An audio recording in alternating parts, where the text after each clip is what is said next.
All right, now another song I'm nervous about. But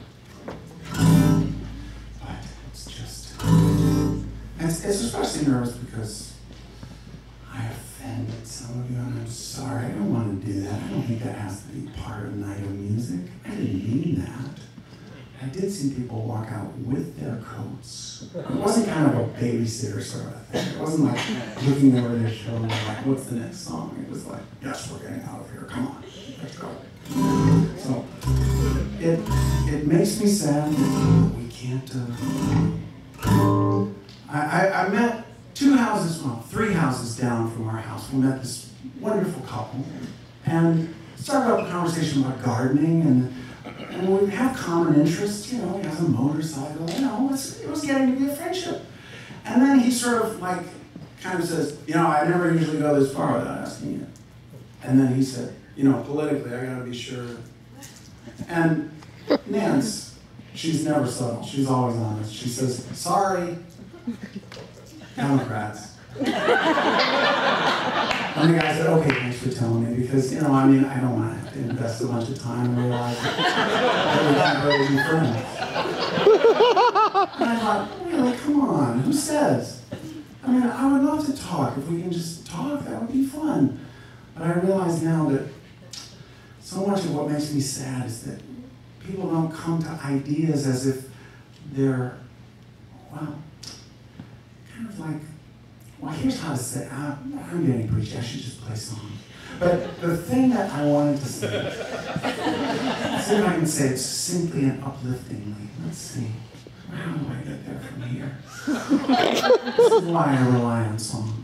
I think there is a big notion that if we had a choice between keeping our sense of tribal identity and solving a real problem, if the problem would go away and we would kind of have to lose that sense of like, this is what I'm fighting for, this is my tribal identity, they would rather, you know, keep the problem in order to save the tribal identity, because then, well, who would they be if we were like talking about issues and, you know, if it wasn't like they were evil, bad, wrong people and you know, and so it's fascinating to me that a lot of us have really lost this ability to have constructive discourse. And I think that most of it is because we've acclimated to entertainment that is cathartic.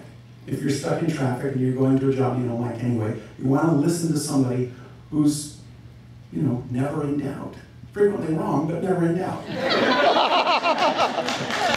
And so if you have that as kind of your entertainment, and you sort of think to yourself, God, wouldn't it be cool just to be a professional asshole all the time? Just come at people as if, I will kill you with my words! And they all just kind of wilt and turn to smoke.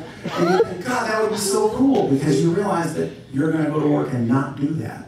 And so if we have that as our entertainment value, we start acclimating to that, and people actually learn that that's how you communicate. It's sort of like sitcom communication, which is written by people who want to amp up the drama. You know, the plot would resolve in a minute if people actually communicated, but that's not the point. The point is to see people get amped up and, you know, argue about nothing. So I think as we learn that, there's got to be some other voice that says, you know, we can talk, we can be neighbors, and we can talk about gardening and nurturing. And yes, the conversation might shift to how do you garden a town, for example? How do you nurture a state or a nation? And we can talk about that because we're gardeners. We don't have to read the same stuff. But anyway, so piece of me. Yeah. He suggested a song that would be really funny, but it's slightly cynical, and I think I've overdone that. So here's a song about someone who's doing a responsible thing with their emotions. And as soon as I figure out what tuning I'm in, okay, I'm here. So